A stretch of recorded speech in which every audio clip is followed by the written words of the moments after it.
Hello friends, welcome to Preventive Health Solutions. This is KP Singh, nutrition adviser and integrative dietitian. और आज हम बात करने वाले हैं stealing of calcium from our bones, यानी कि हमारी हड्डियों से कैल्शियम की चोरी कैसे होती है और क्यों होती है। आपको बड़ा अजीब सा लग रहा होगा कैल्शियम की चोरी और हड्डियों से। हाँ दोस्तों, ये बिल्कुल एक बायोलॉजिकल फैक्ट है, ऐसा हमारी बॉडी में होता है। आज देखते हैं ये प्रक्रिया कैसे चलती है और ऐसा क्यों होता है और इसका क्या महत्व है हमारे शरीर में। तो जैसा कि हम सभी जानते हैं कि कैल्शियम हमारी हड्डियों के स्वास्थ्य के लिए अति आवश्यक है, बहुत ज़रूरी है। तो इसके लिए ये बिल्कुल सच है, क्योंकि 99% कैल्शियम है जो हमारी बॉडी में, वो हड्डियों में ही पाया जाता है। लेकिन जो 1% कैल्शियम, एक बहुत छोटा सा अमाउंट है 1% कैल्शियम, जो हमारे ब्लड सर्कुलेशन में मेंटेन किया जाता है, वो बहुत ही आवश्यक है, बहुत ही महत्वपूर्ण है। और ये 1% कैल्शियम मेंटेन करना मैंडेटरी है हमारी बॉडी में। तो ये क्यों ज़रूरी है? ये हमारे हार्ट के फंक्शन के लिए, ब्रेन और नर्वस सिस्टम के फंक्शन के लिए और मसल्स के फंक्शन के लिए बहुत ही महत्वपूर्ण है।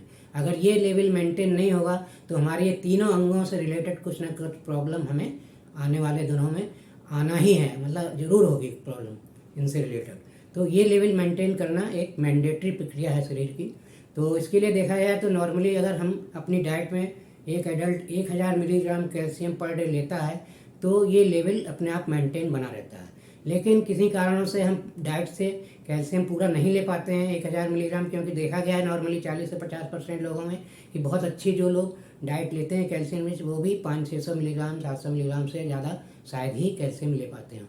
तो जो लगातार थोड़ी सी बहुत कमी रहती है कैल्शियम इंटेक की, वो हमारा शरीर कहाँ से पूरा करता है? वो हड्डियों से चुपचाप बिना किसी इंडिकेशन के निकालता रहता है और ब्लड में मिक्स करता रहता है, और इस 1% लेवल को मेंटेन करने के लिए। और इसके लिए कौन जिम्मेदार है? इसके लिए हमारी थायराइड ग्लैंड जिम्मेदार होती है। इससे निकले हुए हार्मोन्स जो हैं वो इस चीज़ को मेंटेन करते हैं। मतलब हमारी थायराइड ग्लैंड एक थर्मोस्टेट की तरह काम करती है। जैसे ही calcium level up and down होता है, हड्डियों से निकालना है या खून से हड्डियों में भेजना है, वो ये थायराइड ग्लैंड तय करती है और एक थर्मोस्टेट की तरह काम करती है, जो कि एसी या फ्रिज वगैरह में होते हैं, एक टेम्परेचर को मेंटेन करने में काम आते हैं। इसी तरह इस कैल्शियम के लेवल को मेंटेन करने में ये हमारी थायराइड ग्लैंड काम करती है। और देखा जाए तो अगर ये प्रक्रिया लगातार चलती रहती है, हम डाइट से सफिशिएंट कैल्शियम नहीं लेते, तो हमेशा हमारा शरीर जो है बोन से कैल्शियम धीरे धीरे निकालता रहता है चुपचाप, जिसका हमें पता ही नहीं चलता, इसका कोई सिम्टम या इंडिकेशन नहीं होता।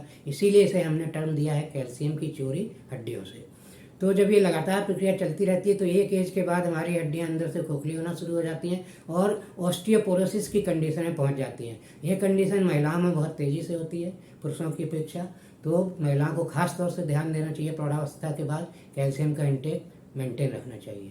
तो इसका पता कब चलता है? इसका पता तभी चलता है जब अचानक कभी जर्क पड़ता है और हड्डी टूट जाती है, या कोई थोड़े से जर्क से ही हड्डी में कोई फ्रैक्चर हो जाता है, तभी इसका इंडिकेशन हमें मिलता है। इससे पहले इसका कोई इंडिकेशन नहीं मिलता।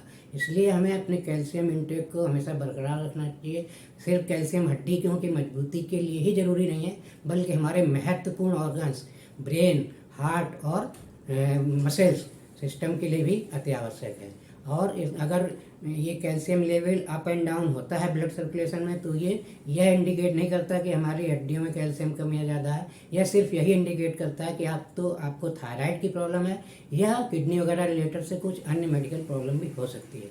तो अगर हड्डियों का मास चेक कराना है तो आप BMD चेक कराइए, उससे आपको हड्डियों की कंडीशन पता चलेगी, ना कि ब्लड टेस्ट कैल्शियम वाले ब्लड टेस्ट से। तो इसी के साथ दोस्तों आपको बहुत सारी जानकारी मिली होगी, कैल्शियम की इम्पोर्टेंस के बारे में पता चला होगा। और इसका ध्यान रखिए, अपनी डाइट में कैल्शियम बरकरार मतलब प्रचुर मात्रा में रखिए, और नहीं हो पाता ऐसा तो आप सप्लीमेंटेशन से इसे ज़रूर पूरा करिए, अगर आप अपनी हेल्थ हमेशा सही चाहते हैं, हड्डियों की हेल्थ। और इवन अगर ये लेवल ब्लड में कम होता है तो इसको भी ज़रूर चेक कराइए, क्योंकि फिर इससे आपको हार्ट या ब्रेन रिलेटेड या मसल रिलेटेड प्रॉब्लम भी आएंगी, अगर कैल्शियम लेवल ब्लड में मेंटेन नहीं हो पा रहा है किसी कारण से ही। तो इसी के साथ दोस्तों, और इसमें सप्लीमेंटेशन में रिकमेंड करूँगा न्यूट्रीलाइट का, अगर कैल्शियम आप लेते हैं तो बहुत ही सेफ़ है, उससे कोई स्टोन फॉर्मेशन के चांसेस नहीं होते, और बहुत ही इजीली एब्जॉर्ब होता है हमारे शरीर में, और कहीं भी सॉफ्ट टिश्यू में वो स्टोन फॉर्मेशन का काम नहीं करता है। तो इसी के साथ मैं अपना प्रेजेंटेशन खत्म करता हूँ। और सी यू इन नेक्स्ट वीडियो। और इसी के साथ रिक्वेस्ट करूँगा आप इसको मेरे वीडियो को लाइक, अगर अभी तक सब्सक्राइब नहीं किया है तो लाइक एंड सब्सक्राइब करिए मेरे चैनल को, जिससे कि आपको भविष्य में और महत्वपूर्ण जानकारियाँ हेल्थ से रिलेटेड मैं देता रहूँ, क्योंकि हेल्थ अवेयरनेस ही है जो आपको वास्तव में स्वास्थ्य प्रदान कर सकती है। ट्रीटमेंट तो सिकनेस इंडस्ट्री का पार्ट है, जो कि आपकी हेल्थ खो चुके होते हैं उसके बाद काम आता है। Thank you very much and see you in next video.